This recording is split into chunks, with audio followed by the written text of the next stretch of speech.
जैसा कि आप जानते हैं आरआरबी टेक्नीशियन का फॉर्म निकल चुका है। 9 मार्च 2024 से पोर्टल खुला है और 8 अप्रैल 2024 तक ये खुला रहेगा। तो जिन लोगों ने अभी तक अप्लाई नहीं किया है वो अप्लाई कर सकते हैं। और फॉर्म भरने में अगर गलती होती है या कुछ मॉडिफिकेशन करना होता है, कुछ चेंजेस करना होता है, तो उसके लिए 9 अप्रैल 2024 से 18 अप्रैल 2024 तक का टाइम दिया गया है, ₹250 के मॉडिफिकेशन फी के साथ।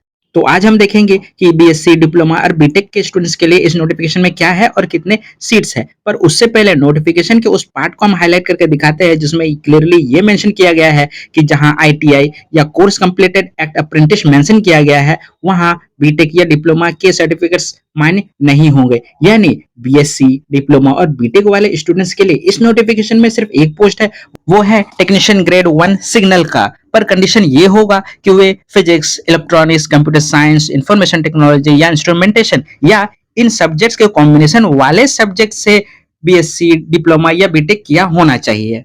अब चूंकि ऐसे स्टूडेंट्स के लिए सिर्फ एक पोस्ट है टेक्नीशियन ग्रेड 1 सिग्नल का, पर जनरली ऐसा होता है कि आपने अगर ग्रेजुएशन किया है, बीएससी किया है, तो आपने 12th में भी मैथ्स और फिजिक्स पढ़ा होगा और बीटेक भी किया है तो भी 12th में मैथ्स और फिजिक्स पढ़ा होगा। और डिप्लोमा वाले बहुत सारे स्टूडेंट्स भी डिप्लोमा से पहले 12th में फिजिक्स और मैथ्स पढ़े होते हैं। तो यानी ऐसे स्टूडेंट्स के लिए टेक्नीशियन ग्रेड 3 एसएनटी के लिए भी वे एलिजिबल है।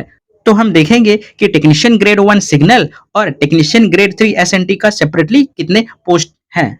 ये चार्ट है टेक्निकल ग्रेड 1 सिग्नल का और ये है टेक्निकल ग्रेड 3 एसएनटी का। तो पहले हम टेक्निकल ग्रेड 1 सिग्नल के वैकेंसीज को देखते हैं। अहमदाबाद से शुरू करें तो यहाँ टोटल 74 सीट्स है, अनरिजर्व्ड के 38, एससी के 10, एसटी के 3, ओबीसी के 19 और ईडब्ल्यूएस के 4 सीट्स है। फिर अजमेर में आते हैं तो अजमेर के नॉर्थ वेस्टर्न में 57 सीट्स है, वेस्ट सेंट्रल में 12 सीट्स है, टोटल हो गए 69 सीट्स। फिर बेंगलोर में 44 सीट्स है, भोपाल के वेस्ट सेंट्रल में 51 सीट्स और वेस्टर्न में 28 सीट्स, यानी टोटल हो गए 79 सीट्स। फिर भुवनेश्वर में देखें तो यहाँ अनरिजर्व्ड के 5, एससी के 3, एसटी के 2, ओबीसी के 0 और ईडब्ल्यूएस के 1, यानी टोटल हो गए 12 सीट्स।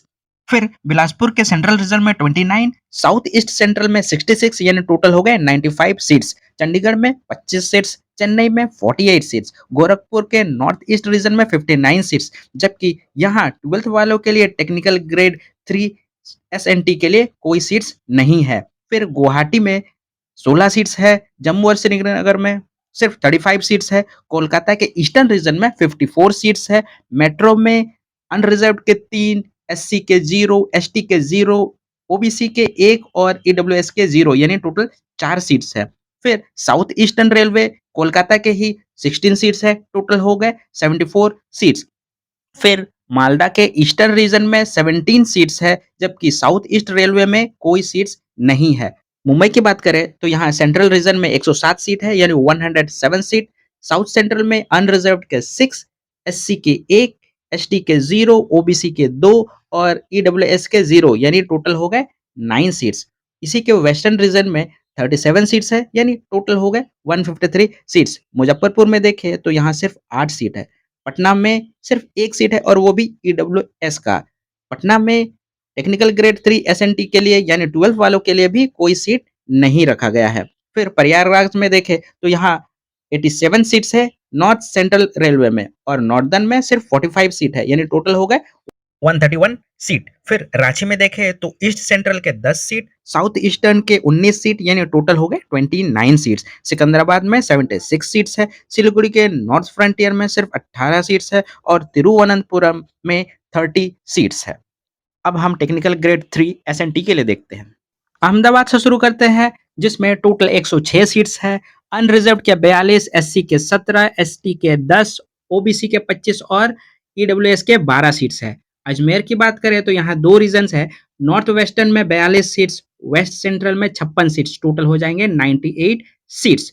बेंगलोर में 26 सीट्स है, फिर भोपाल के वेस्ट सेंट्रल में 32 सीट्स और वेस्टर्न रीजन में 46 सीट्स है, यानी टोटल हो गए 78 सीट्स। फिर भुवनेश्वर में ईस्ट कोस्टल रेलवे में 38 सीट्स है।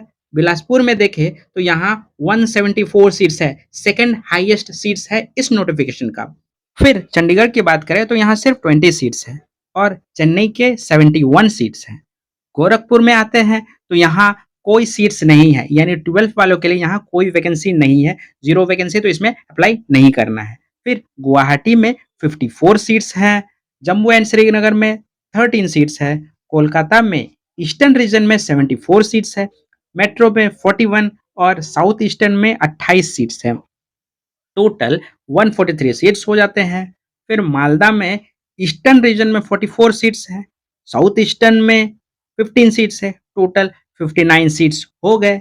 मुंबई की बात करें तो मुंबई में सेंट्रल रेलवे में 124 सीट्स है, साउथ सेंट्रल में 10 और वेस्टर्न में 34 सीट्स है, टोटल करें तो 168 सीट्स हो जाते हैं। ये थर्ड हाईएस्ट सीट है इस नोटिफिकेशन का। फिर मुजफ्फरपुर में आते हैं तो यहाँ 18 सीट्स है, यानी 18 सीट्स है। फिर पटना में नो वैकेंसी, यहाँ भी 12th वालों के लिए कोई वैकेंसी नहीं है। फिर प्रयागराज की बात करें तो यहाँ नॉर्थ सेंट्रल में 34 सीट्स है और नॉर्दर्न रेलवे में 10 सीट्स है, यानी टोटल हो गए 44 सीट्स। रांची में एक ही रीजन है, 55 सीट्स है। सिकंदराबाद की बात करें तो यहाँ ईस्ट कोस्टल में सिर्फ 3 सीट्स है, साउथ सेंट्रल में 180 यानी 180 सीट्स है, टोटल करें तो 183 सीट्स हो जाते हैं। ये हाईएस्ट सीट्स है इस नोटिफिकेशन का। इसमें सारे कैटेगरीज में थोड़ा-थोड़ा सीट्स ज़्यादा है कंपैरेटिवली, यानी अनरिजर्व्ड के 76 सीट्स है, एससी के 23, एसटी के 17, ओबीसी के 46 और ईडब्ल्यूएस के 18 सीट्स हैं। फिर सिलीगुड़ी में भी वही कि यहाँ कोई वैकेंसी नहीं है 12th वालों के लिए, इसको भी नहीं भरना है। तिरुवनंतपुरम में 39 सीट्स है टोटल, इसको ध्यान में रखना है और अप्लाई करना है।